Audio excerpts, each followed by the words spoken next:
Ano? Natatakot siya? Or if that's your feeling, Mr. Chair, I demand that you apologize to this committee. Summa cum laude po ako. Hindi ako bobo. Summa cum laude po ako. Hindi ako bobo. Ang ng mata yan, baka lumuwa yan. Alam mo kaya may salamin yan para pag lumuwa, tatalbog pabalik yung mata niya. Ang to. Hindi na natin makikita ang mga putang ina nito. Kaya masayang-masaya tayo. Nanalo tayo sa eleksyon? Hindi. Pero nanalo tayo sa objective? Yes. Oh, sabi ko sa inyo dapat mag-celebrate pa tayo. Wala na itong mga demonyong ito. Wala pa si Abalos. O hindi pa nanalo si Abalos, hindi nanalo si Binay. O hindi rin nanalo si Pacquiao. O di ba nabawasan ng mga tanga sa gobyerno? Ayaw nyo yan. What kind of thinking that, Mr. You are not an investigator. Why are you asking me to answer Mr. Chair, yes or no? tinatanong ko lang nawa ba akong respeto ni Presidente? Ayan, Nawala na ng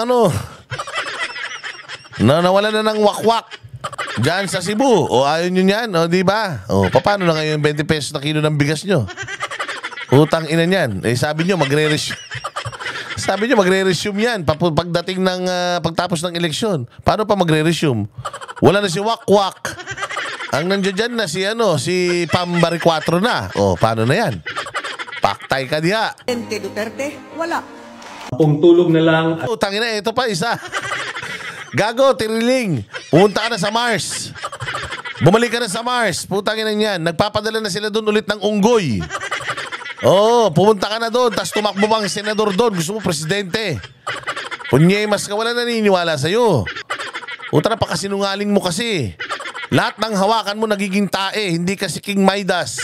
Kaya wag masyadong malaki at pataas ang tingin mo sa sarili mo. Isosoli na natin sa inyo ang mahigit kumulang 2 bilyong piso. Tangina, may numero na naman siya. 2 bilyon na naman daw yung ninakaw sa Caloocan. Tangina, kaya pala laway na laway ka. So, na kinukurakot dito sa Caloocan. Ikaw talaga, Bata ka, kakapiranggot na butante. Putang ina, hindi yung pananalo. Mantakin mo bumoto sa'yo. 100,000 lang dyan sa Caloocan. Tangina yan. Wala ka na pag-asa, Trillanes. Huwag ka na tumakbo. Mag-barangay tanod ka na lang. Kumusta na po yung conviction mo sa kasong child trafficking?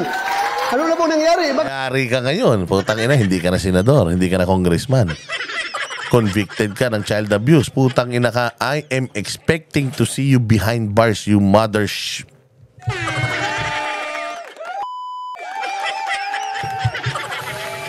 You mother father! Bakit andyan ka pa? Hindi ka pa nakulong. Of a period of short time. So, at least mawala na mga ganitong engot sa Congress, di ba? Up, period of a long time. the medical doctors to educate at Please, I remind all. Ayan, di ba? Puta si Bakekang, nawala na rin. At least wala na si Bakekang sa puta, bumalik ka na sa tricycle, benta mo na artista ban mo. Sa bagay, nanalo naman yung asawa nito, congressman. Benta mo muna yung mga relos mong mahal. So our research persons to please act in a respectful manner. May mga kaso pa naman sa ombudsman mga yan. Di ba? Kinasuhan pa naman sa ombudsman. Kinasuhan pa naman sila sa Supreme Court. Putangin na nyo, yari kayo. Dancing with the beat with DJ Glenn on the mix. Oy! Marcos Bangag. Marcos Bangag. Marcos Bangag. Marcos Bangag. Marcos Bangag. Marcos Bangag. Marcos Bangag. Marcos Bangag. Magandang hapon sa ating lahat.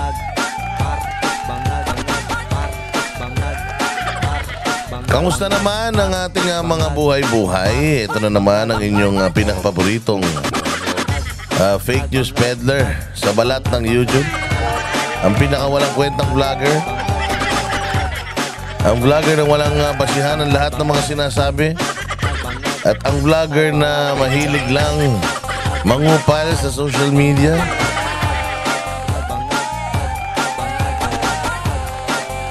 At pag-uusapan natin ang nangyari ngayong eleksyon. At tatanungin ko na rin kayo kung masaya ba kayo sa mga naging resulta ng ating pagpupunyagi. Another day, another uratang session. Pasasakitin na naman natin ng mga ulo atay, balon-balunan, kidney, kaluluwa, puso ng mga buwisit, buwitre, mandarambong, mandurugas, at lahat ng mga kriminal, kupal, satanas, Judas.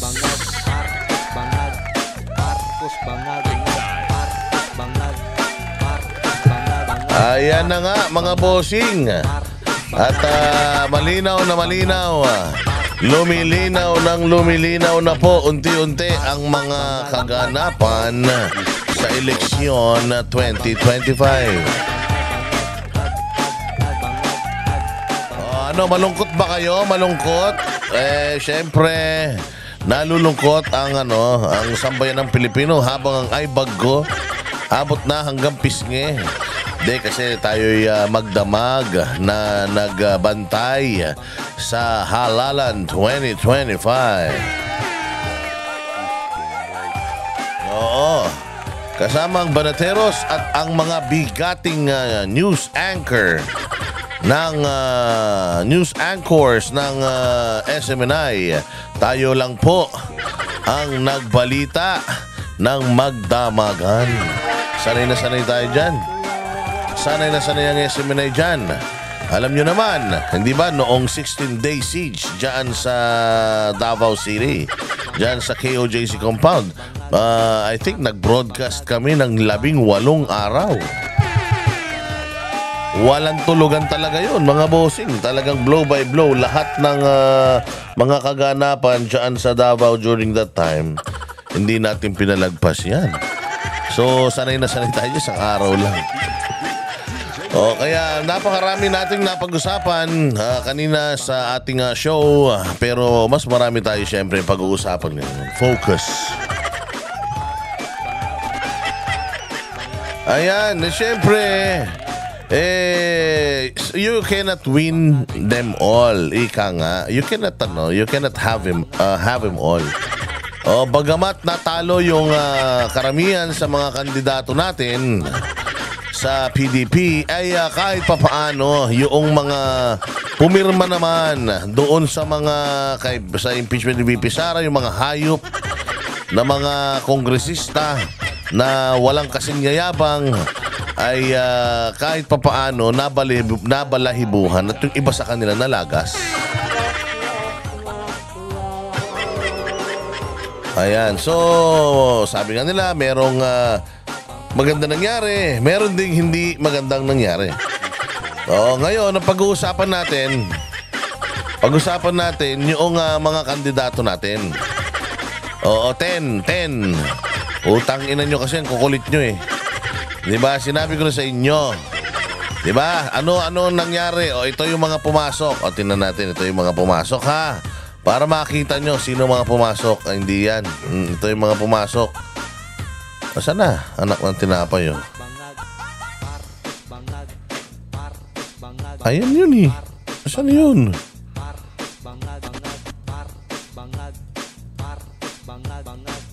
Dahil lang, ha? O, yan. Hinahanap ko, eh. Jesus, Boss D. Okay na yung kanina eh. Okay na yun eh. Nawala pa, hindi ito. Ito na, ano ko na lang.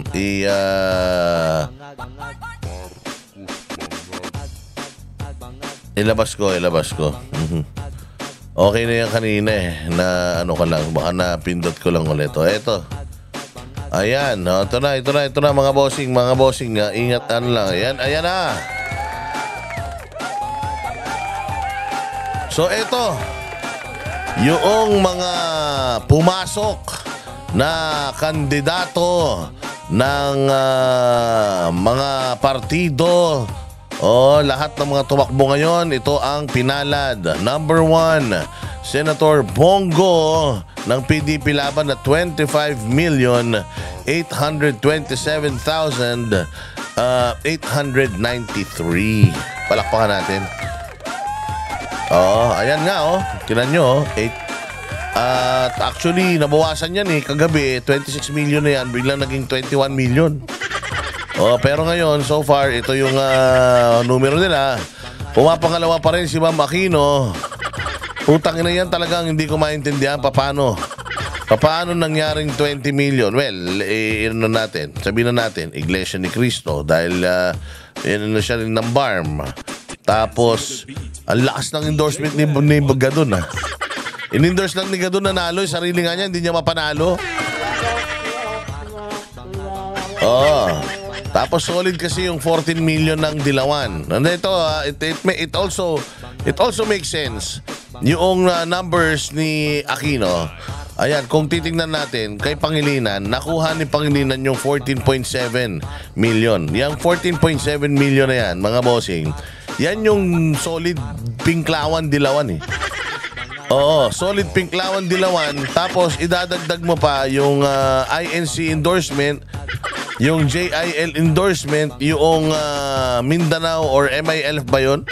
Endorsement, idagdag mo pa, talagang makukuha ni Bam yan. Tapos yung mga follower pa ni Gadon na mga bobo katulad niya, makukuha din yan. Di ba? So, yung number ni Bam Aquino, nagulat lang ako kasi talagang bihirang-bihirang mangyari ito kasi unang-una sa lahat, itinakwil na nating mga hayop Itinapon na natin ng mga yan Ito masamang indikasyon. Itinapon natin yung mga hayop na yan, wala na tayong tiwala dyan. Ito ang pinakamasamang indikasyon nitong pagbabalik ng mga Dilawang tae dyan sa Senado. Magiging 3 na sila. Bumabalik, lumalakas muli yung puwersa ng mga Dilawan. Alam naman natin pag Dilawan, left-leaning yan o kung sino nanalo ng akbayan, bahala na yun ng kung sino nanalo dyan sa party list. Tingnan nyo. Di ba? Nag-number 1 ang akbayan. So bumabalik yung mga Dilawan. Mga bossing. Bumabalik muli sila at sigurado ako na hindi kabutihan ang idudulot sa bayan ng mga putang ina niyan. Ang idudulot ng mga hayop na yan is kaparehas nung idinulot nung mga panahon nila. Pero sa totoo lang, ikukumpara mo naman yung panahon ng mga Dilawan sa panahon ni Bongbong ngayon, putang ina, mas masahol talaga ngayon. Ngayon talaga yung pinakamasahol na panahon para saan. Kasi in fairness Bam Aquino, Kiko Pangilinan, although mga butthurt yung mga kupal na yan, hindi sila katulad nito administrasyon na to na talagang putang ina, wala ka ng karapatan.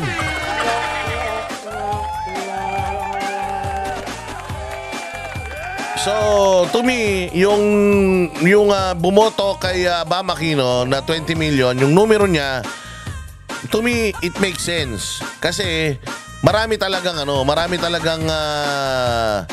kumbaga rumide siya sa maraming rumide siya. Kahit papaano umalis siya sa Liberal Party, humiwalay siya ng Bagya, tas dadalawa lang silang tumakbo. So syempre, talagang full force yung boto sa kanila. Okay yan. Ang hindi ko maintindihan, ang talagang it's hard to comprehend, mga bossing, etong pagkapanalo ni Bongo with this amount of votes. Tapos yung mga kasamahan niya, putang ina, hindi man lang nakadikit sa kanya. Si Bato de la Rosa lang ang dumikit sa kanya. Kasi ako kasi parehas lang naman si Bongo at si Bato, parehas lang din naman na inendorso ng mga malalaking mga endorsers. Yung mga simbahan dito sa Pilipinas, parehas lang naman silang inendorso. Pero kung makikita mo yung numero ni Bongo at saka ni Bato, malayo pa rin. 6 million pa din yung layo. So dyan pa lang, problema na yan. Sabi ko nga pwedeng mag-number 1 si Bongo, mag-number 2 si Bato, at mag-number 3 si Aquino. Pero yung mga kandidato natin sa Duterte, at least makakuha ng mga 13, 14 million or mga 12 million votes man lang. Bakit? Imposible talaga na yung bumoto kay Bongo ay hindi bumoto doon sa 10. Walang Dilawang gago ang boboto kay Bongo. So definitely, yung 14 million ni Bam Aquino na mga dilawang tae, hindi yan boboto kay Bongo. So yan ang boto ni Bongo na 25 million na yan, putang ina yan yung Duterte crowd. At walang Duterte na hindi boboto na boboto kay Bongo, na hindi boboto kay De La Rosa, hindi boboto kay Ipe, lalo na si Ipe. Kasi si Ipe, putang inang yan, parang kakambal na ni Senator Bongo yan. Kung saan nandoon si Bongo, nandoon yan. Yung boto mo, yung grabe kung ikampanya ni Bongo yan. Okay? Lalong-lalo na kako nga, si Pastor Kibuloy pa. Walang imposible. Napaka-imposible na si Bongo at 25 million, yung best friend ni Pangulong Duterte, na parehas siya ng kinahinatnan, na parehas niyang nakakulong, na talaga namang ikinampanya hindi lang ni Pangulong Duterte, pati ng mga anak, pamilya, pati asawa, lahat ng asawa ni Pangulong Duterte, ikinampanya ito. Tapos putangin na nasa 31. Yan ang isang malaking kalokohan. Oo, isang malaking kalokohan yan. Sige, patayin na natin tong putang ina maingay na kantang ton ni BBM para makapagkwentuhan tayo ng mas matino. Yun na nga mga bossing, sobrang imposible that Pastor Apollo Kibuloy, nandoon siya sa sa 31. Samantalang nung siya ay nagdeklara na tatakbo siya, wala pang kampanya. Si Pastor Kibuloy nasa number 28 na. Nasa number 28. Mantakin mo ha, sabi ko nga sa inyo, walang pera ang PDP.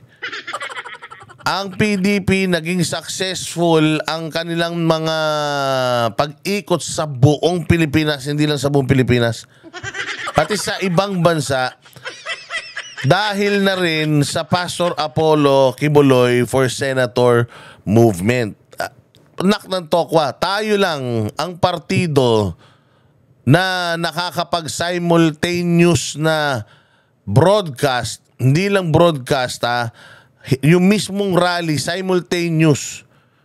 Kahit na walang mga actual na mga senatoriables doon, the local government and the spokespersons of yung mga yung mga kandidato nandoon. So, ibig sabihin, naaabot natin yung mga botante. Sa bilang, sa tala ng ating pag-iikot, dahil umikot tayo sa buong Pilipinas, umikot tayo sa ilang mga bansa sa Asia ng mga maraming OFW. Kasi sa OFW, panalo talaga tayo. It's just that many OFWs were discouraged to vote dahil nga una online, pangalawa sobrang busy nila siguro sa trabaho, yung mga deadlines, they missed it. Tapos ito nga yung kauna-unahan na online, so they probably, some of them dismissed it. So hindi natin nakuha yung numero na kailangan natin, and if I'm not mistaken, napakalaki ng porsyento, more than half ng supposedly OFW voters natin, ng count ng voters natin, hindi natin na-achieve. It's understandable kasi incompetent ang COMELEC. Lagi nga natin sinasabi na kulang yung kanilang information dissemination para dito sa mga online voting na ito.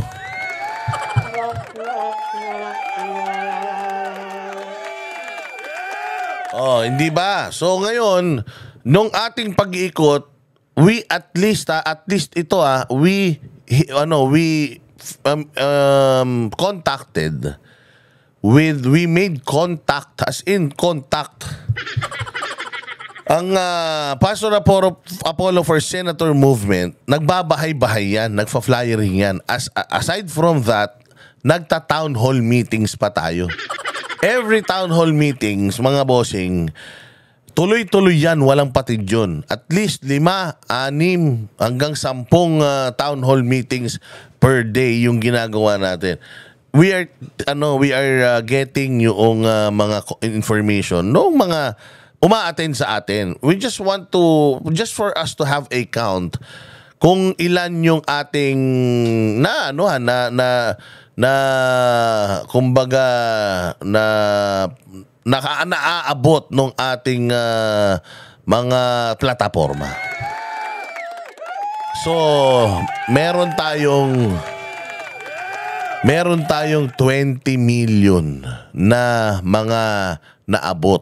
20 million na binilang natin lahat ng mga nag-sign sa mga manifesto natin every time na nagkakandak tayo ng mga town hall meetings, umabot po tayo sa 20 plus million. Ngayon, papaanong from 28 napunta pa si Pastor sa 31? Putangin nang yan, it doesn't add up. The mathematics doesn't add up. Ngayon sasabihin nyo na, boss, di baka naman ayaw kay Pastor talaga. Baka naman talagang ayaw kay Pastor noong mga pinupuntahan ninyo. Malabo eh. Malabo mga bossing. Kasi ako halos ang umikot sa halos buong Pilipinas. Besides Mindanao, ako talaga yung nakatoka dyan. Visayas Mindanao atin yan. Visayas Mindanao atin yan. Mindanao most especially atin yan. Kaya nga sabi ko nga sa inyo, yung 25 million, almost 26 million ni Bongo, legitimate yan. Duterte crowd yan. Hindi pwedeng boboto kay Bongo. Tapos pangalawa, si Ma'am Aquino na. Tapos binoto rin niya si Soto. Binoto rin niya si Tulfo. Hindi pwedeng ganun. Automatic yan. Pag binoto mo si Bongo, yung pangalawang iboboto mo, Bato de la Rosa kagad dyan. Pero makikita mo si Bato de la Rosa, meron pa rin discrepancy, meron 6 million na nawawala. Yun yung nakakapagtaka dun.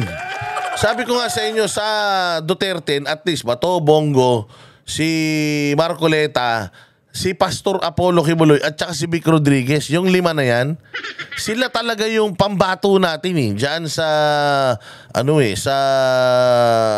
tawag dyan, sa kampanya, yan talaga yung masasabi mo na pag binoto mo yung isa, at least yung 5 yan papasok eh. Pag binoto mo si Bongo, si Bato, Antimano, si Marcoleta, si Rodriguez, at saka si Pastor Kibuloy, iboboto mo na eh. Bakit? Yan yung talagang apektado eh. Yan yung inapi eh. Si Marcoleta, inapian sa Kongreso. Si Pastor Kibuloy, inapian ng otoridad.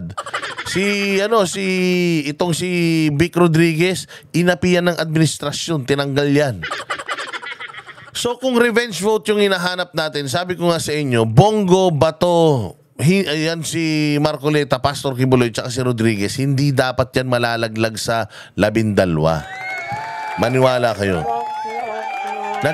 Ako para sa akin, meron talagang magic na nangyari dito. Why? Pinakita namin sa show kahapon, lahat ng mga lugar, Pateros, Nabotas, Makati, Taguig, lahat as in, mula NCR hanggang Calabarzon, hanggang dito sa Luzon, as in, nakapako si Pastor Kibuloy sa 42nd. Number 42. Nakapako siya doon. 42, which is sobrang imposible nun. Why? KOJC, meron po yan sila at least 5 milyon na botante. Ilan lang milyon nakuha ni Pastor? So ano yun? Sila lang bumoto, yung mga members lang niya bumoto sa kanya? Yung bumoto kay Bongo ng mga DDS, hindi bumoto sa kanya? Yung best friend ni PRRD na unang tinarabaho dahil sa pagiging kaibigan niya sa mga Duterte, administrator pa si Pangulong Duterte niyan sa mga properties ng Kingdom of Jesus Christ. Tapos hindi mo iboboto? Kalokohan eh. Sabi ko, yung makakuha si Pastor Kibuloy ng 10 milyon, ano yun eh, it's easy. Why? It's easy. Hindi naman, yan namang mantakin mo si Marcoleta, ikinampanya din yan si Pastor Kibuloy. So, yung mga kapatid nating Iglesia ni Cristo, makakaintindi naman siguro. kahit mga at least 30% ng mga kapatiran sa iglesia, nakita naman natin na isinama dinala ng PDP si Marcoleta bilang isang guest candidate. Siguro naman tatanaw ng utang na loob yung mga kapatid nating INC at iboboto. At least, hindi man majority sa kanila, ilan sa kanila, iboboto yung Duterte. Kaya nga, kung itong numero ni Bongo, hindi mo na kayang dayain. Yan na talaga yun. Pero itong numero din ni Bam Aquino, hindi mo rin to pwedeng dayain. Hindi mo na rin to mababago. Yan din yun. Pero magsisimula tayo dun sa boto ni De La Rosa, ni Marcoleta. Kasi Marcoleta, ang lakas niyan. With the votes ng PDP plus INC, dapat yan si Marcoleta at least nasa top 3 yan. Oo, tapos po siya biglang, ayan ang sinasabi ko eh. Di ba nangangaral kami nung nakaraan, sabi namin 10 lang, 10 lang yung ating iboboto. Anong ginawa ninyo? Ginawa ninyong 12, putang ina niyan. Kabilin-bilinan ni tatay, 10 lang. Putang ina, ginulo nyo. Ginawa nyo doon. Sabi ko sa inyo eh, once na ipinasok nyo si Amy sa usapan, magkakalabo-labo yan. Anong sinabi namin? Pag dinagdag mo yan 2, baka may 2 pang malaglag. O ano nangyari? Putsang ina, halos lahat nalaglag. Bakit? Kasi pinadikit nyo. Mantakin mo si Amy, meron na yan boto from Alyansa na makukuha. Loyalista yung mga putang ina mga tanga na yan eh. Iboboto pa rin ng mga loyalista si Amy, Marcos yan eh. O hindi ba? O tapos nakakuha pa siya ng boto sa crowd natin. Putang ina pa siya, dinala pa siya ng Iglesia ni Cristo at ng iba pang mga simbahan. O di ano nangyari? Nanalo patuloy yan. Why? Yung mga kandidato natin, hindi naman kasi yan mga masyadong kilala, yung iba dyan, pero makakatulong sana yan sa against sa impeachment ni VP Sara. Putang ina yan. Nalaglag pa ngayon. O so, ilan lang ang nakuha natin? Nanalo kahit papaano si Inday Sara sa pagsha-shopping niya. Kasi meron na siyang Bongo, meron siyang De La Rosa. Definitely ito si Bam Aquino, hindi ito boboto sa impeachment ni VP Sara. Bakit? Kasi inendorso nga siya ng Iglesia ni Cristo na ngayon lang niya na asam or nakamit. For the longest time, hindi ini-endorso yan ng Iglesia ni Cristo. Ngayon lang in-endorso yan. Kaya kita mo, ang laki nung itinaas ng kanyang boto. So hindi yan sasama sa impeachment ni BP Sara yan. Si De La Rosa nakuha niya, so may 3 na siya. Si Kiko, impeach siya dyan. Si Marcoleta, so may 4 na siya. Kay Ping Lacson, kay Soto, putragis, impeach siya dyan. Kay Cayetano, hindi natin alam. Pero mayroon pang isang Cayetano doon na tahimik din, hindi natin alam. Kay Camille Villar, sure. Kanya na yan. So ilan na? 1, 2, 3, 4, 5, tapos meron pang Amy 6. So nakakuha siya ng 6. Pucha, panalo ba si Inday Sara doon? Hindi, kasi dapat ang nakuha niya 10 eh.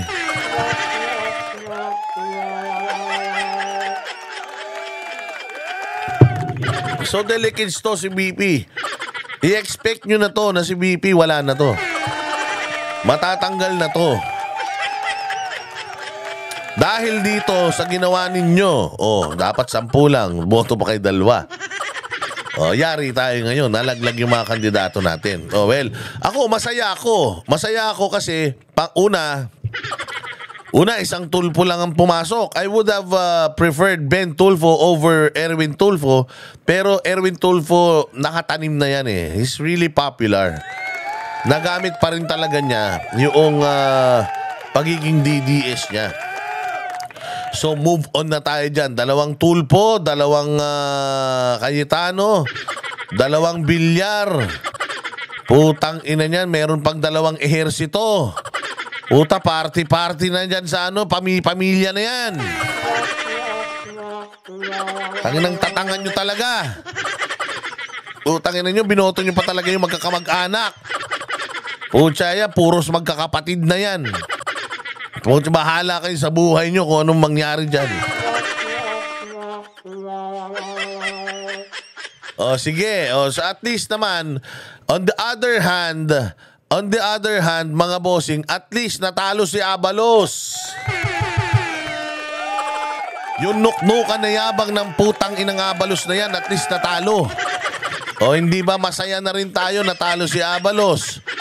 O natalo si Pacquiao na sinungaling na manggagamit din. Sino pa yung mga natalo?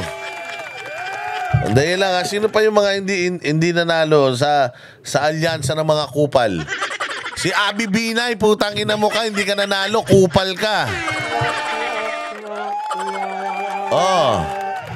Di ba? At saka wala kahit na isang makabayan na senatoriable na nanalo. So, kahit na papaano,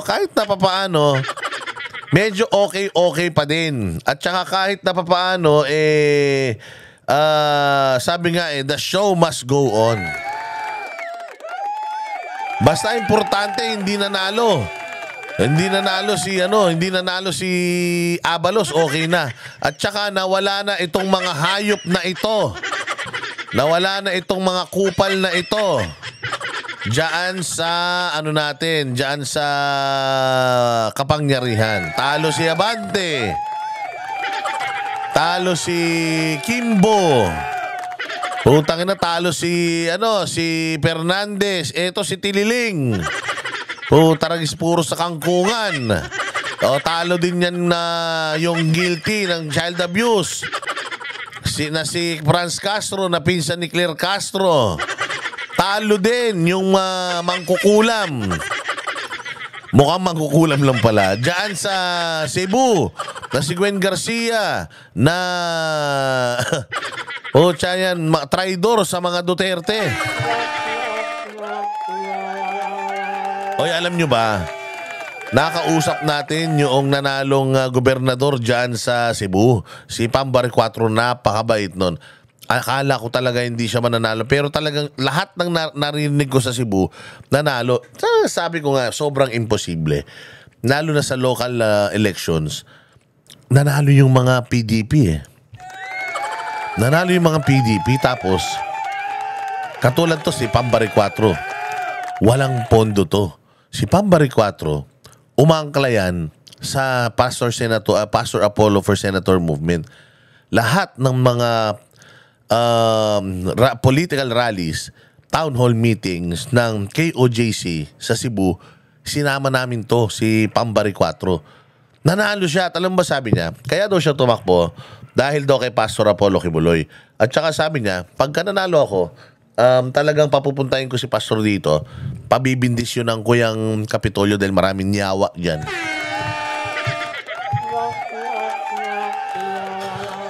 So kahit na papaano, natalong mga hinayupak na ito, ayan, si Kimbo, yan, ito, si Dalipe. Yan, natalo, si Fernandez, si Abante, yan, Zamora, yung babaeng laging busog. Kahit gutom, naninyabang-yabang, feeling niya, kaya kalibel niya na si Inday Sara, si Bak din, dyan sa Taguig. Ayan, at saka yung Migs Nograles, na isa ring traidor, dating taga-SMNI, pero nanguna pa sa sarado ng SMNI. Siya ang may pakanan yung dyan sa NTC na yung suspension order. Ayan, si Tiniling at kung sino-sino pa. So, at least, mga bossing, kahit na papaano, mabawas-bawasan yung mga demonyo sa gobyerno natin, masaya na tayo dyan. Ngayon, ipaliwanag naman natin. Boss Dada, ano bang mapakiramdam mo naman doon sa iyong pinakamamahal na si Pastor Apollo Kibuloy? Wala ka talaga. Hindi mo na ipanalo si Pastor Apollo Kibuloy. Ikaw pa naman ang spokesperson niya.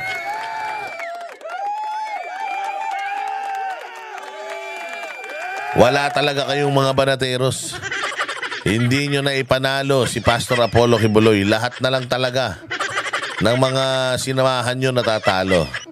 Well, ito lang ang paliwanag natin dyan. Sabi ko nga sa inyo, kami ay sumama sa pagpapakilala kay Pastor Apollo Kibuloy dahil napakaganda nung naging pagpapakilala niya sa amin. Ako bilang isang vlogger at dating bumabatikos kay Pastor Apollo Kibuloy, binigyan niya kami ng importansya at kami ay kanyang kinausap at ipinakilala niya sa amin kung ano siya at kung sino siya. Sa maikling panahon ay nakilala namin siya. Pero mga bossing, napakataas ng awareness ng lahat ng mga Pilipino here and abroad kay Pastor Apollo Kibuloy. Pero yung awareness sa kanya is negative. Negative awareness, mga bossing. Yung mga pagkakakilala nila kay Pastor Apollo Kibuloy. Negative. So, tayo ba ay nalulungkot na hindi siya pumasok? Ako personally, kung si Pastor Apollo Kibuloy ay natalo dahil ayaw lang natin sa kanya, ang tanga-tanga natin. Bakit? Ano ba ang isusulong at isinusulong ni Pastor Apollo Kibuloy? Isinusulong ni Pastor Apollo Kibuloy ang zero corruption. Walang corruption. Tapos hindi mo siya binoto. So, ano tawag sa'yo? Isa pa. Death penalty sa lahat ng corrupt. Galit na galit tayo. Ang daming magnanakaw. Ang gagawin ni Pastor pag nanalo, papatayin yung mga magnanakaw sa gobyerno. Binoto mo? Hindi. O sinong tanga?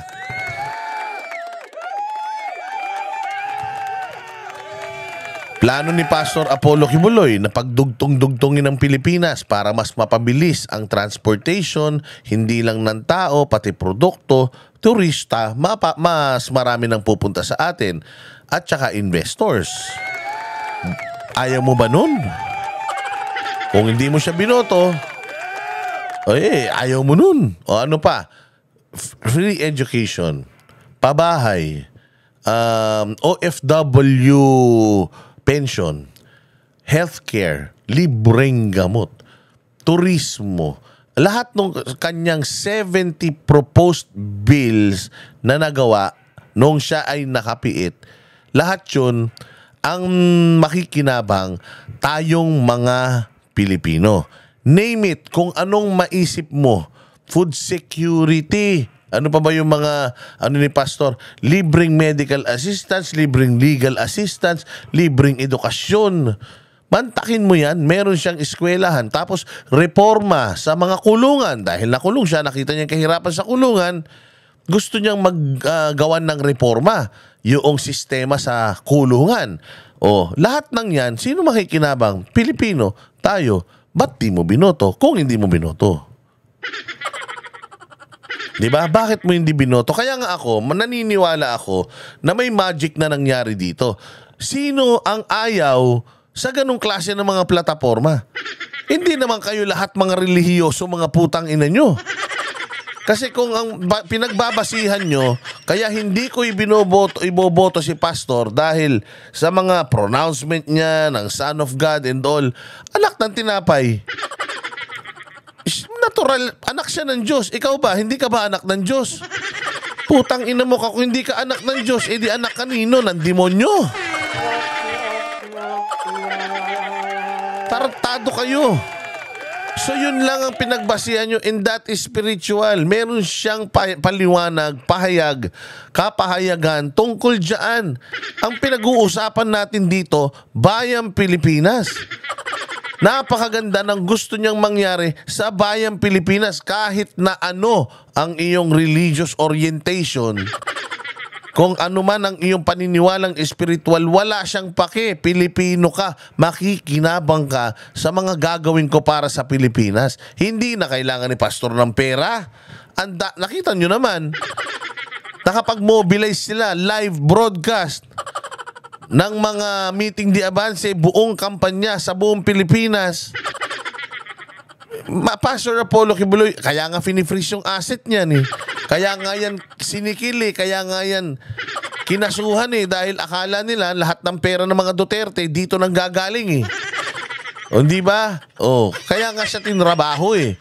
Dahil ang daming ano niyan, ang daming resources niyan. So hindi na niyan kailangan. Sabi ko nga sa inyo, without the help of the government, si Pastor Apollo Kibuloy, nagawa niya na lahat sa simbahan niya. Glory Mountain, Prayer Mountain, eskwelahan, nagpapakain, nagkakawang gawa, tatanim ng puno, linis dito, linis dyan. Yung kanilang 75,000 seating capacity. Tangina na may insecure kayo dyan. Pinaghirapan nila yan. Walang pera ng gobyerno kahit pisong galing dyan. So imagine si Pastor Apollo Kibuloy, kung nagawa niya sa kanyang nasasakupan, magpasakop tayo sa kanya para maranasan natin yung mga nararanasan nila. Magpasakop in a sense na kung pinanalo natin siya senador, binigyan natin siya ng kapangyarihang mag-legislate para sa Pilipino, eh di ang saya-saya sana natin. Mantakin mo ma-expose ni Pastor Apollo Kibuloy yung mga magnanakaw. O ganito gagawin niya. Nandiyan dyan si Lacson. Si Lacson ang nanalo. Putang ina, alam mo ginawa ni Lacson. Si Lacson ang gumawa ng liquidation by certification. Yung pera ng mga senador at congressman, putang ina niyan, hindi mo pwedeng i-audit. Basta sinertify nila na naubos na nila, yun na yun. Wala nang hanap-hanap na resibo. Si Lacson ang gumawa nun. Yun ang kine-question natin. Tapos siya nanalo, si Pastor hindi. Eh, ang gagawin ni Pastor, babaguhin niya yun. Ipapanukala niya yung transparency sa pera natin, liquidation by receipt. At kapag hindi ka pumirma, kahit sino ka, kahit kakampi ka niya, kung hindi ka pumirma, putay ko, call out ka niya. So, sinong nawalan? Tayo. O imaginein mo, sabi ko nga sa inyo sigurado ako na yung mga bashers, ibabash tayo dyan. O ano ngayon, natalo si Kibuloy nyo. Tangina, hindi si Pastor Kibuloy ang natalo. Ang natalo dito tayo. So kung dinaya si Pastor, imagine niyo kung dinaya si Pastor para hindi siya manalo, kasi imposible talaga na yun lang yung boto na nakuha niya. Kung dinaya si Pastor, putang ina, dinugas na naman tayo ng pamahalaan. Imbis na sana magkakaroon tayo ng maayos na leader, maayos na mga programa sa Pilipinas, dininay na naman nila tayo. Now, kung natalo si Pastor, dahil hindi mo binoto, tanungin mo yung sarili mo. Nanalo ka ba sa desisyon mo? Kung lahat ng mga binanggit ko na mga programa, yun ang planong gawin ni Pastor Kibuloy sa Pilipinas, tanungin mo yung sarili mo. Hindi mo ba deserve yun? Putang ina, kung magkaleche-leche bayang Pilipinas sa mga susunod na taon dahil kulang yung numero ng mga Duterte-aligned senators and congressmen, putang ina, huwag kayong magre-reklamo.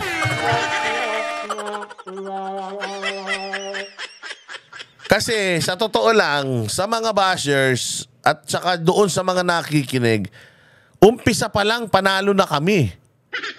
Umpisa pa lang panalo na si Pastor. Bakit? Mas lalong naipaalam natin sa buong mundo, pati sa buong Pilipinas at sa lahat ng mga Pilipino kung gaano kabait si Pastor Apollo Kibuloy, gaano kalinis ang kanyang puso at ang kanyang hangarin na ipakilala natin ng lubos ang Kingdom of Jesus Christ. At dahil dyan sa siege, nakita natin sa mga vlogs natin, nakita nyo, mas naniwala kayo na si Pastor Apollo Kibuloy ay pinupolitika lang. Nalinis niya yung kanyang pangalan. Sabi ko nga sa inyo those 20 million warm bodies that we've contacted with, na-contact natin, nakausap natin sa mga town halls, nagbago yung mga perception nilang negatibo kay Pastor Apollo Kibuloy. Kasi ako yung humaharap Ako yung nagpapaliwanag na si Pastor ganito, si Pastor ganyan, ito yung mga nagawa niya, magandang hangarin niya sa inyo. Alam ko na somehow tumatak yun doon sa mga taong nakausap ko. It's just that Boss Dada is not Pastor Kibuloy. Yun lang siguro yun. Si Coach Oli, si Banat Bay, si Master Judea, si Labisdak, they are not Pastor Apollo Kibuloy. Imagine kung nasa labas si Pastor Apollo Kibuloy and he's able to go to those places na napuntahan ko. making town halls, talking, and answering questions. Critical man, kahit ano, sasagutin niya. Spiritual man, politika man, he can answer it. Imagine, ano na, kumbaga, naano na namin yung isip ng tao. Nabago na namin somehow yung isip ng tao.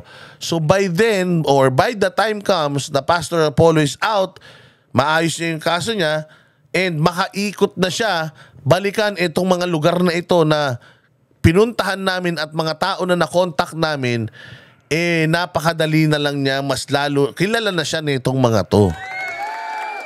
So, panalo yun o hindi? Panalo na yun.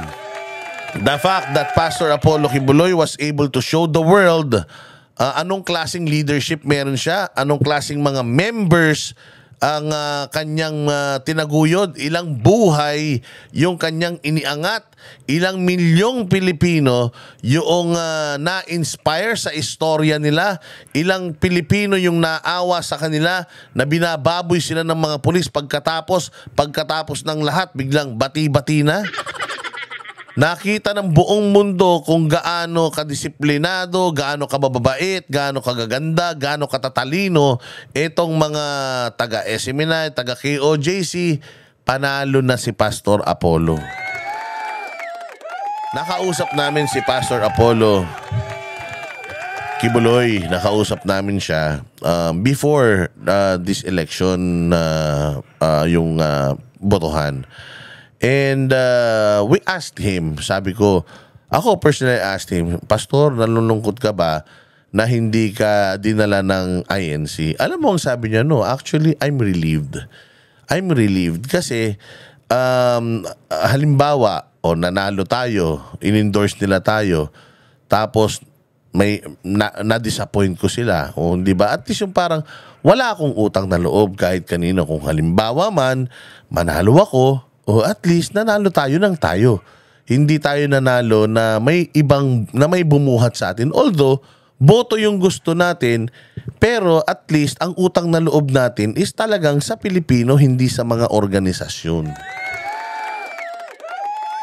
So, ang sabi niya sa Banateros, na huwag kayong mag-alala. Hindi ako nalulungkot, hindi sumasama ang loob ko. Kasi ganun talaga si Pastor, wala siyang galit sa puso eh. Hindi ako nalulungkot, hindi sumama ang loob ko.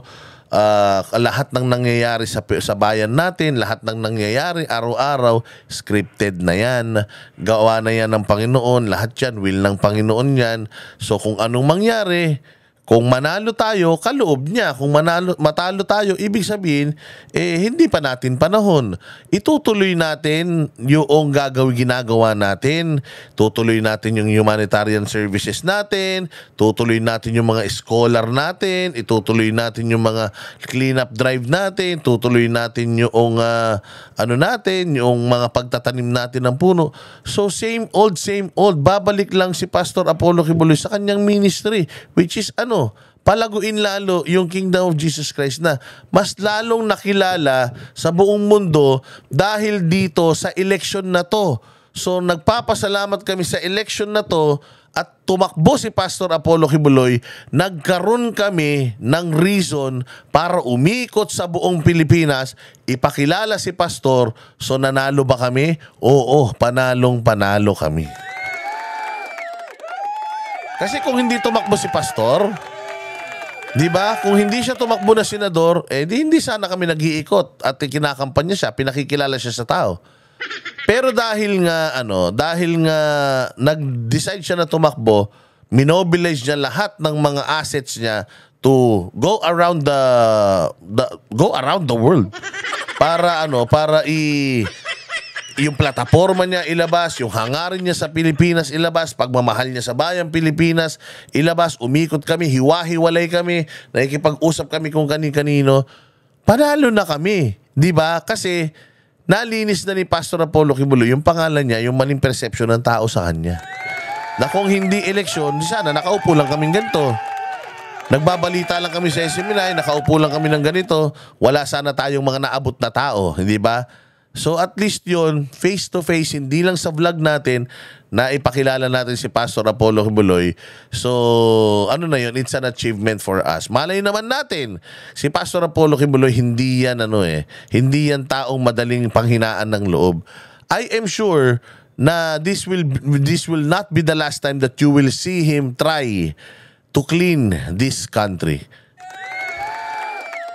With or without legislative powers, Pastor Apollo Kibuloy will still do kung ano yung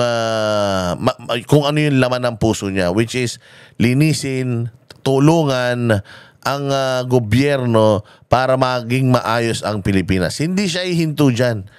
Pwede ngang magtampo yan. Okay, shutdown tayo. Lahat ng mga humanitarian services natin. Wala na muna. Total, hindi focus muna tayo sa simbahan natin, lahat ng yaman natin, sarilinin na muna natin. Oh, yung mga diyan, yung mga bilib na bilib sa Glory Mountain, Prayer Mountain. Oh, maano kayo, maglaway kayo, hindi kayo magkakaroon yan. Dahil mga korap kayo. Pwede nga siyang magagaganon eh. Kasi ako bilang isang maruming tao, marumi pa ang puso ko eh. Yan kaagad ang naisip ko eh. Dapat tong KOJC na to magdamot. Total lang nakikinabang, putang ina, pagka nagkakawang gawa sila, putya kalabit pengi yung mga Pilipino. Pero kapag kailangan mo na yung tulong nila, putya ka nagkakalimutan na. Ganyan kasi mga Pinoy, walang mga utang na loob talaga eh. Sabi ko kailangan wag na, magkuripot na sila na lang. Sila na lang magtamasa nung ginhawa na na dulot ng kanilang pagiging mabuting mga nilalang at malilinis ang puso. Sabi ko nga ganoon eh. Kasi ako ganyan ako, paghigante ko eh. Si Pastor hindi eh. Sabi ko, Pastor, magalit ka naman. Pero hindi daw talaga. Sabi niya nga eh, win or lose, kaloob ng ama yan, win or lose, happy na din tayo. Pero masasabi ko lang, ang message ko lang talaga sa iyo, Pastor, na you have touched our lives. Kaming Banateros, you've touched our lives, you've changed us. Doon pa lang panalo na kami. So bakit kami malulungkot na natalo si Pastor Kibuloy bilang senador? Unang-una sa lahat, hindi naman niya talaga pangarap maging politiko. Si Pastor Apollo Kibuloy, ang tagal na. Ang tagal na yan pinatatakbo. May nag-offer pa nga dyan isang napakalaking tao, isa sa pinakamayaman sa Pilipinas, nag-offer nga sa kanya ng bilyon eh. Para lang tumakbo eh. Tinanggihan niya eh. Kasi nga, para sa kanya, ito ang politika ay mabaho, ang politika ay kadiri, ang politika ay madumi. Ayaw niyang pumunta sa isang lugar na madumi. Pero na-realize niya na dahil ginawa ito sa kanya, pupunta ako dyan, hindi para maging madumi, pero lilinisin ko yung gobyerno. Hindi pa siguro ready ang mga nandaya sa kanya, kung dinaya siya or mga hindi bumoto sa kanya, hindi pa siguro ready na maging disiplinado katulad ng KOJC.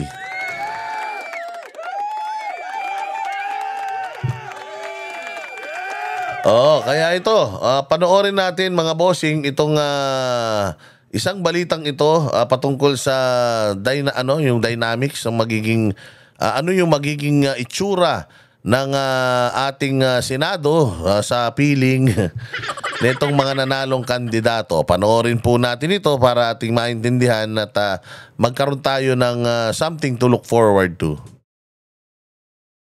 Medyo lumilinaw na kung sino-sino mga posibleng maging bagong senador o yung nagbabalik na senador. Kabilang dyan ang dagdag na Tulfo, dagdag na Cayetano at posibleng dagdag na Villar o kapalit lang nung palabas na Villar. Himayin natin ang mga posibleng dynamic ng susunod na Senado bukod kay Ms. Malu Tequia. Kasama pa rin natin si Ma'am Malu. Makakasama rin natin ngayon ang Director ng Center for Local and Regional Governance at Assistant Professor ng University of the Philippines National College of Public Administration and Governance, NCPAG, Dr. Reginald Ugadan. Good morning, sir. Good morning. And thank you for staying with us. Go ahead, Ito sir. po ang ating matrix. Ang tanong kasi kung sino ang pupunta saan.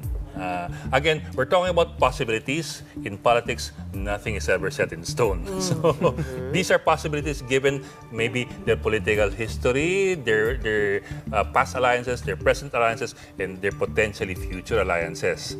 Ito po yung ating tropa ng mga holdover senators. Ito yung mga mukhang pasok so far with what? 70+% relative to vote in.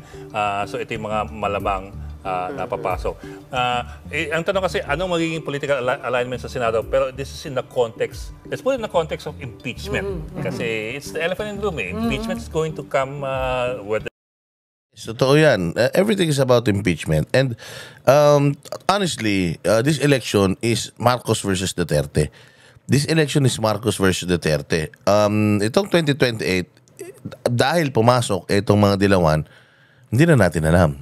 It may not be like that anymore. Kasi ngayon talaga, even though these two families are not really fighting head-on in terms of position dito sa Senado, alam natin na administration versus the Dutertes ito. Yung pagpapadala kay Pangulong Duterte sa ICC plus yung impeachment kay VP Sara, yun talaga ang pinakamalaking magiging trabaho at desisyon nung I think 20th Congress. At pagpasok nila, yun ang una nilang gagawin, di ba? Pag-resume ng Junto nga eh. So dito natin ilalagay inyong pananaw na malamang will be for conviction because this is under the administration. Dito yung mga against conviction. This is the middle ground. Parang kung hindi tayo sigurado kung saan, maaaring dito ilagay, o maaaring magbagong isip, o maaaring namamangka sa dalawang ilog na hindi naman kakaiba sa politika. Who do we want to start with? Yung mga holdovers o yung mga... Simulan natin sa holdover senators. Sige. Okay, ako muna. Siyempre si Senate President Chis Escudero. Nalagay ko sa admin. Tama? Sa antay. Yes, tama. Dahil makasara Duterte, tama po ba? Hindi, at saka may shared sila yung sa tatay niya. Hindi makasara, tanga. Pares impeachment, na-impeach yung tatay niyan eh. Siyempre, ayaw niyan sa impeachment. Engot naman itong reporter na to. Lahat kayo, puro Sara, makasara. Tangang pucho. Na-impeach. Okay. Tanginan to, tanga. Nag-aral ka, di mo alam yan. Balik ka na sa eskwela. About Cayetanos. Sa anti-admin. Anti-admin. Okay. Sir, ako gumagawa. Tatlo lang kailangan para ma-quit. Walo. Dagdag. Doon sa amin. Sa amin na papasok na mukhang pro... Kaya nga, ang lalabas dyan, baka hindi matuloy ang impeachment na yan. Ikaw na to. Sige. Dalawain ko na kasi to seatmates to eh. Saan natin nilalagay yan? Sa antay yan. Antay pa rin. Okay. Dahil ba natanggal si Senate President Mig Zubiri? Sa panahon na... Katropa ni Migs ang... Yes, tama. Ito... Tanga talaga. Magkapatid si Jinggoy at saka si JB. Parehas nilang tatay si Era, parehas na na-impeach. Tanga ka ba? Di kung ano yung magiging rason ni Jinggoy, yun din yung rason ni JB. Ngayon to reporter na to. Pinagliyata to sa...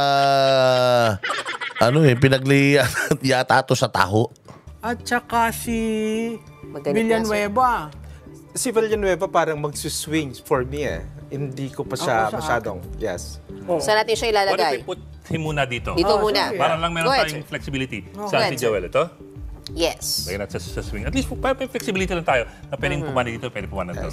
Ito, controversy clear. Yan. Kasi may sagutan tong dalawang tong VP Sara at Senator Lisa. Si Lorenz swing. Traditionally, always in the swing. Meaning, ano ibig mo sabihin dyan, Ma'am Malu? Ay, bahala na kayong ito malinaw to. Malinaw ang Senator Robin Padilla na makasara. Tama ba? Yes. Ito. Paano yan? Dito. Clear. Sa admin. Sa admin. Bakit? Kasi nanalo siya under the admin, tapos para na silang pinagsasabong for the 2028. At saka, kung may papasok na kapatid, sa tingin ko sila yung magkapatid na gusto magkahiwalay. Correct. Villors. Yan, doon, siyempre. Siyempre naman, after the political ad. Diyan, sa anti-admin. Uy, nakakailan na tayo dito. Oo nga. Ito na. Ito na. Isa na. Dito na tayo. Possible winners. Go ahead, sir. So yan. Take it away. Si Bongo ba? Tatanong ko pa to, hindi na. Hindi na yan. Siyempre, lagay mo na yan. May 8 ka na. Yan. Si Bato. Si Bato. Ilagay ko na yung obvious na muna. Sureball kung Si saan. Marcoleta. Si Marcoleta to. Aimee. Tsaka si Aimee. Si Aimee. Si Camille. Si Camille. Yan. Teka muna, ilan na yan?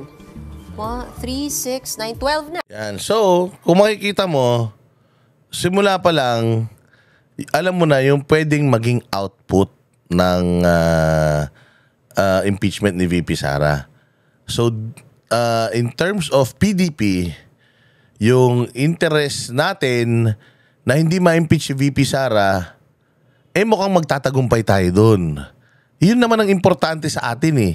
Kay Pastor Apollo Kibuloy, yun din naman ang importante eh. Hindi ma-impeach si VP Sara. Para sa 2028, meron tayong pag-asa na magkaroon ng magandang kandidato na alam natin na leader talaga, di ba? No, leader nga ba? So, doon sa unang objective, nanalo na tayo. Natalo tayo na ipasok yung 10, dire-diretso. Pero sa objective natin na hindi ma-impeach si VP Sara, we've won already. So bakit tayo malulungkot na hindi pumasok si Pastor, hindi pumasok si Philip Salvador, hindi pumasok si ganito, si ganyan, it would have been better, could have been better pag pumasok sila. But at least kahit papaano, meron tayong laban dahil nga si VP Sara with this setup, mukhang may future siya or mukhang hindi siya mai-impeach or mukhang lamang siya ng bahagya. Di ba? So that's something to really be happy about. Okay? O, diretso pa natin. 12 na. Si Kiko baka mag-swing din muna yan. Si Kiko nasa swing. Yes. Ganun din ba si Bam? Ang nakikita ninyo? Sa tingin ko si Bam, dahil na-endorse ng iglesia, baka nandyan. Saan sa dito? Talaga? Saan tayo That's going to be a surprise, ha? Yeah. Hindi. Oo nga, yan nga yung sinasabi ko. Kasi nga, itong setup na ginagawa nyo Edlingao is yung impeachment ni VP Sara ang pinagbabatayan natin. So kung impeachment ni VP Sara considered na malinaw ang position ng Iglesia ni Cristo dito sa impeachment ni VP Sara, I am sure isa yan sa napagkasunduan nila ni Bam Aquino for endorsement.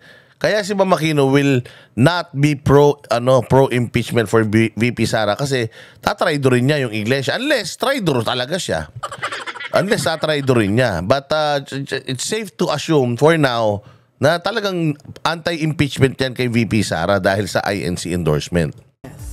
O ilagay na natin kung ang consensus is swing, hindi ilagay natin kung ako lang ang babasadyaan. I'm just saying it's a surprise. Dito. Ilagay mo na yung mga alyansa sa admin kasi syempre may utang na loob. Pero si Pia sa akin, baka mag-aantay. Mag-aantay. Dito? Agree rin ako doon. Si dating Senate President Soto ay sa admin? Swing. Sa swing. Kasi yan, kung maging Senate President. Ako, naniniwala ko, yan si Tito Soto ay magiging swing talaga yan or in the middle.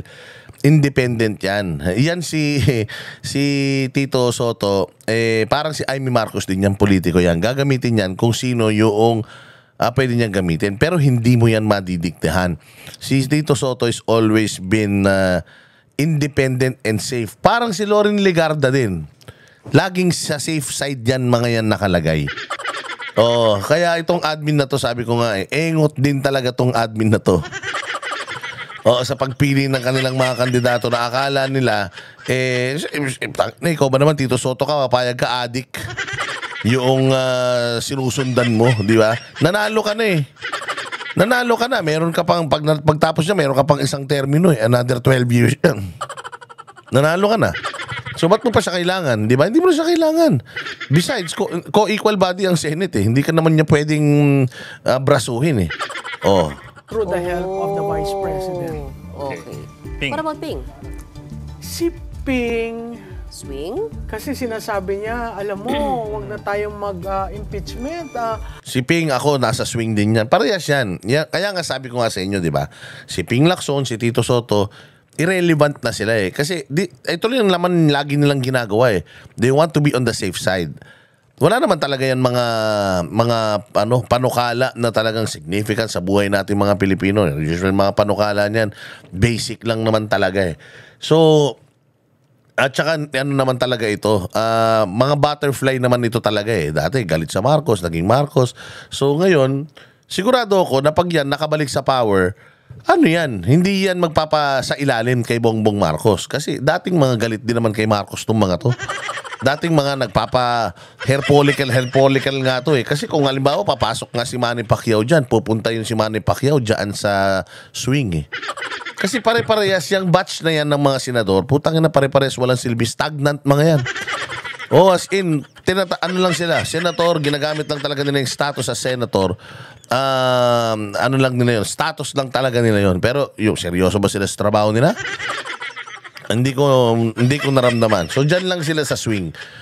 Dyan lang sila sa swing talaga. So makikita mo na mukhang nananalo si VP Sara at yung kanyang pag-endorso kay Camille at saka kay Amy, kahit na nagpatalo doon sa mga kandidato ng Duterte, magiging matibay na alyado niya pa rin. So which is, kung magiging presidente siya sa 2028, senador pa din itong mga to. So, makakatulong pa rin niya. So, napakagaling. Palakpakan natin si VP Sara. Mahusay ang strategy mo. Palagay ko matagal niyong pinag-isipan yan. Palagay ko yung mga taga-Congress na gustong ma-impeach si VP Sara, utangin na ninyo. Wala na. Huwag na kayong umasa. Ngayon pa lang.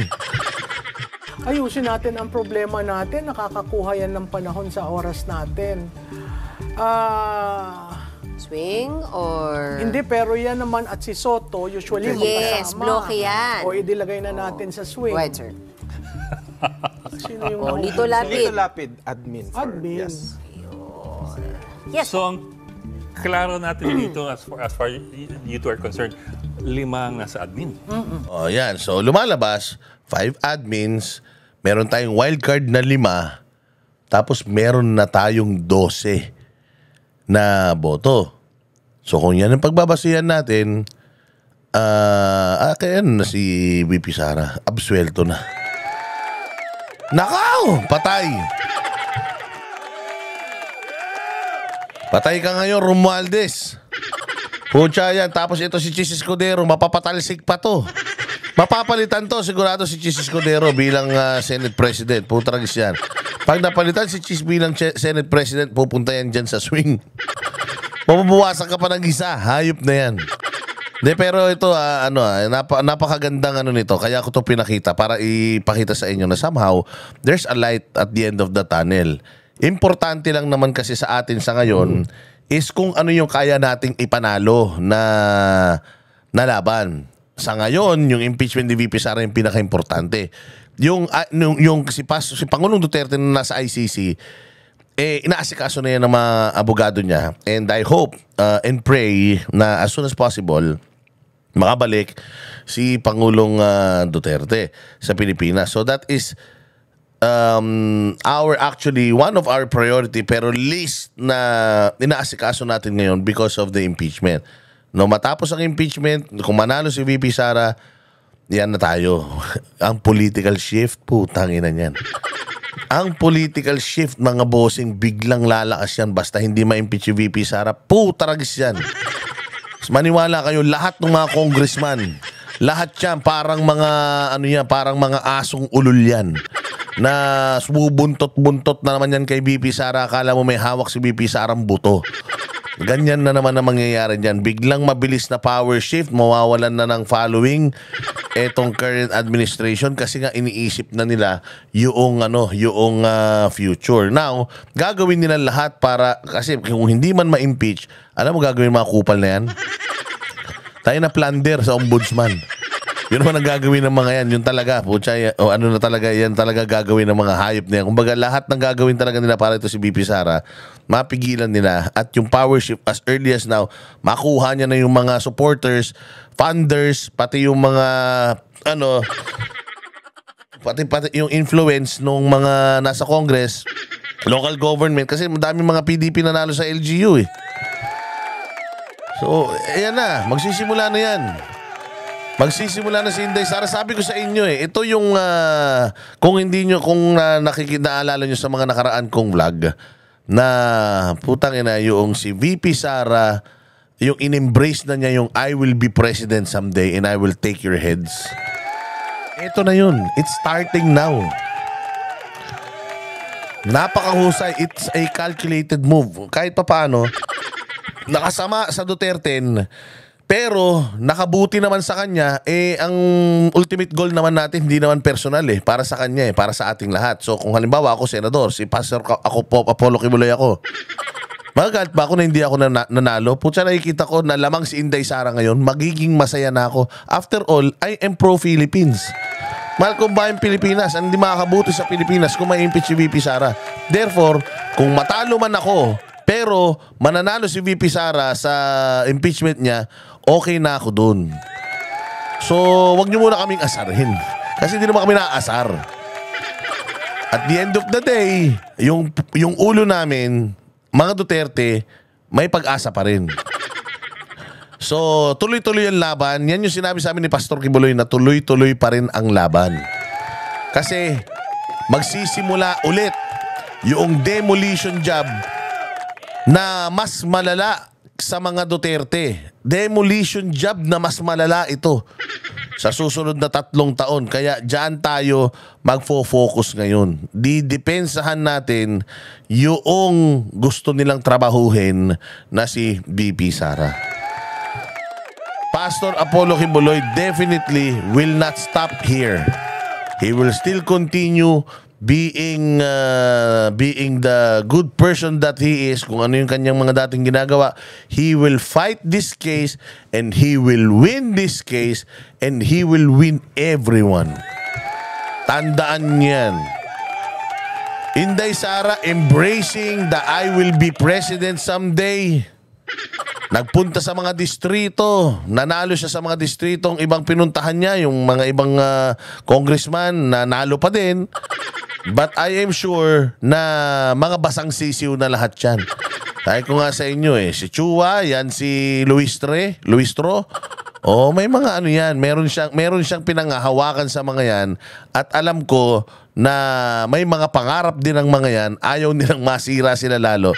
So definitely, lalamya yung mga yan. Kaya lang naman nagsitapang mga kupal na yan. Di ba kilala, nagsitapang lang naman yan dahil kay Romualdez paano kung si Romualdez mismo dyan sa Congress, nanganganib siya dahil yung kanyang mga asong ulol nangawala na. Wala na sa kapangyarihan. So paano na yan? Di ba?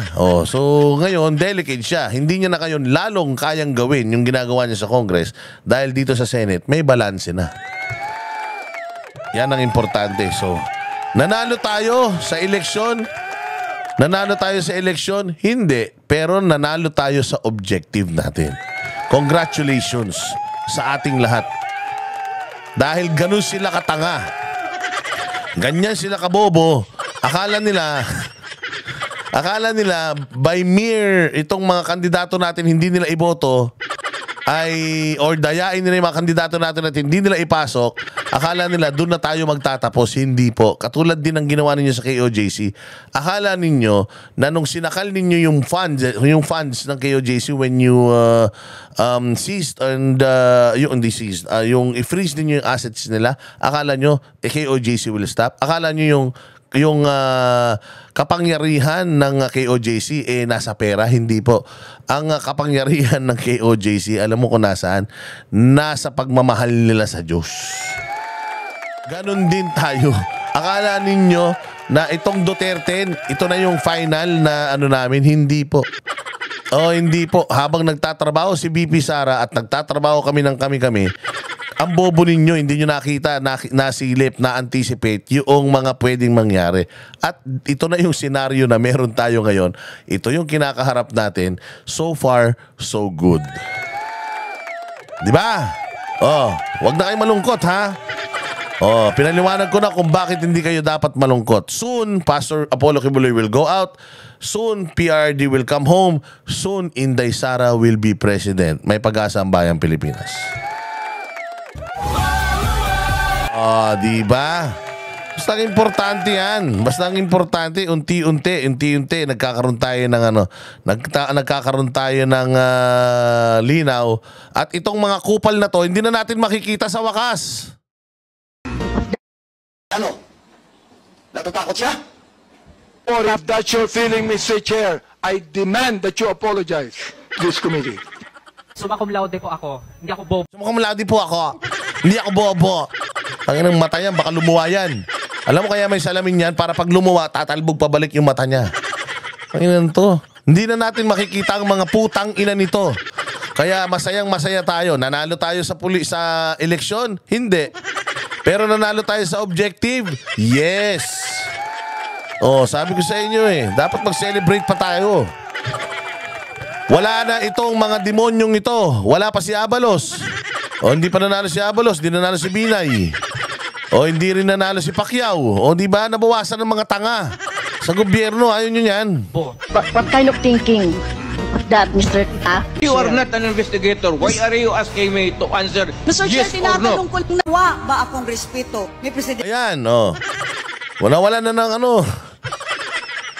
nawala na ng wakwak diyan sa Cebu. O ayaw nyo yan, di ba? O paano na ngayon 20 pesos na kilo ng bigas nyo? Utang ina niyan. Sabi nyo magre-resume. Sabi nyo magre-resume yan pagdating ng pagtapos ng eleksyon. Paano pa magre-resume? Wala na si Wakwak. Ang nandiyan dyan na si Pambari 4 na. O paano na yan? Paktay ka diha. Presidente Duterte, wala. Kung tulog na lang. Utang ina, ito pa isa. Gago, tiriling. Pumunta ka na sa Mars. Bumalik ka na sa Mars. Putang ina niyan. Nagpapadala na sila doon ulit ng unggoy. Pumunta ka na doon. Tapos tumakbo bang senador doon. Gusto mo presidente. Punyemas ka, wala naniniwala sa'yo.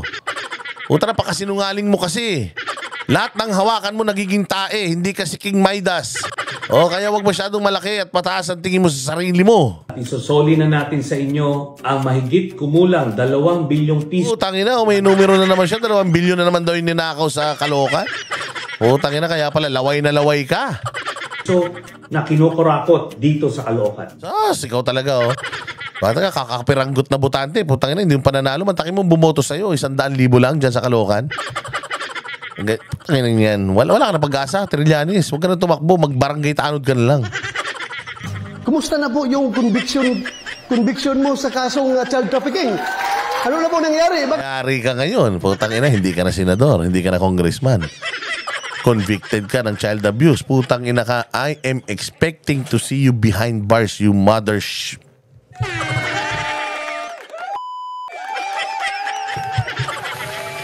You mother father! Bakit andyan ka pa? Hindi ka pa nakulong. A period of short time. So, at least mawala na mga ganitong engot sa Congress, di ba? Up, period of a long time. The medical doctors to educate at Please, I remind all. Ayan, di ba? Puta si Bakekang, nawala na rin. At least wala na si Bakekang sa puta, bumalik ka na sa tricycle, benta mo na artista ban mo. Sa bagay, nanalo naman yung asawa nito, congressman. Benta mo muna yung mga relos mong mahal. So our research persons to please act in a respectful manner. May mga kaso pa naman sa ombudsman mga yan. Di ba? Kinasuhan pa naman sa ombudsman. Kinasuhan pa naman sila sa Supreme Court. Putangin na nyo, yari kayo. Wala na kayo sa kapangyarihan. Good luck sa inyong mga hayop kayo. Pero ilan sa kanila ay nandiyan pa rin. Pero sabi ko nga sa inyo, ito mga sunod-sunuran lang naman itong mga aso lang to.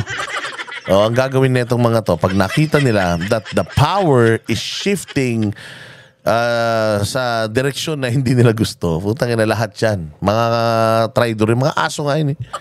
Tangin na lahat yan, kita mo maamo na yan, tas kakagatin na yan yung kabila. Pero hindi naman tayo nakakalimot, di ba? Hindi naman tayo nakakalimot. Kaya yan mga bossing, again, maraming salamat sa inyong panonood. Mabuhay kayo. Ito, sana magsilbing ilaw itong vlog na ito sa inyo. Magsilbing pag-asa. Alam ko maraming nalulungkot. Huwag kayong mag-alala kay Pastor Apollo Kibuloy. Pastor Apollo Kibuloy is still in high spirits. Wala siyang pakialam.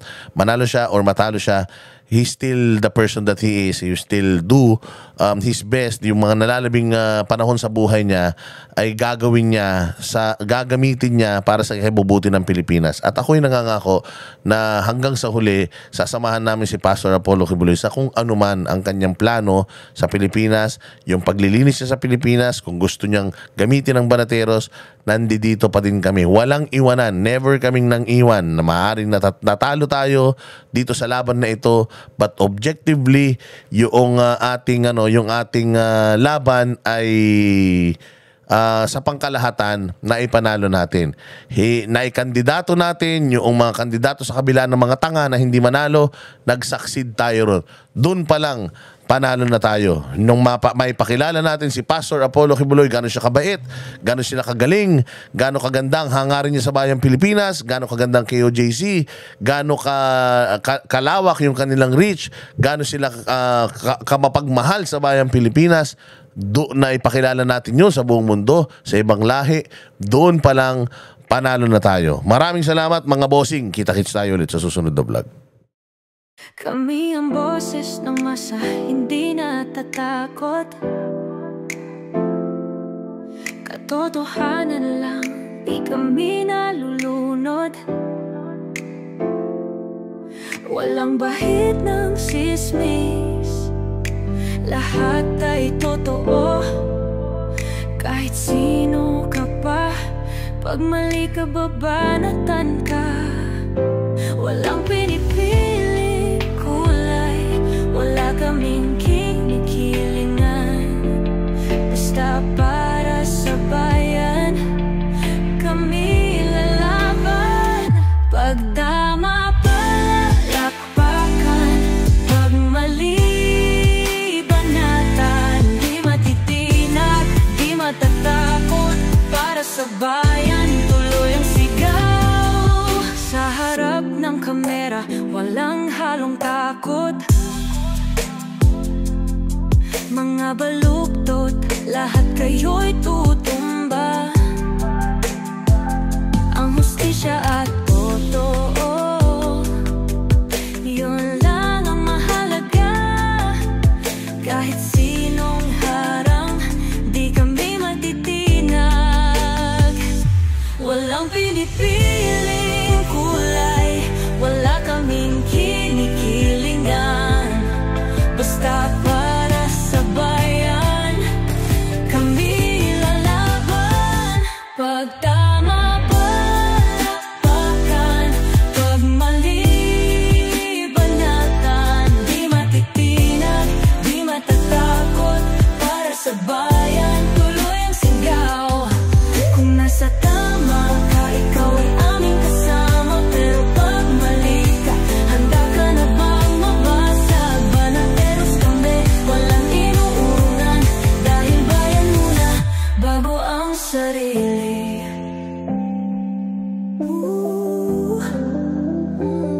Bago ang sarili.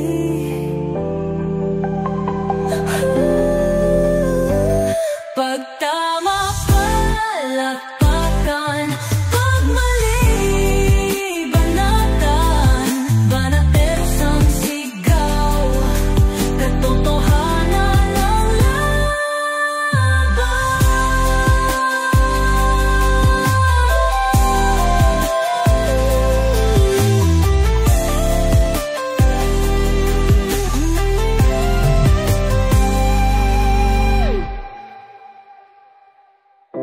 Sa harap ng kamera, walang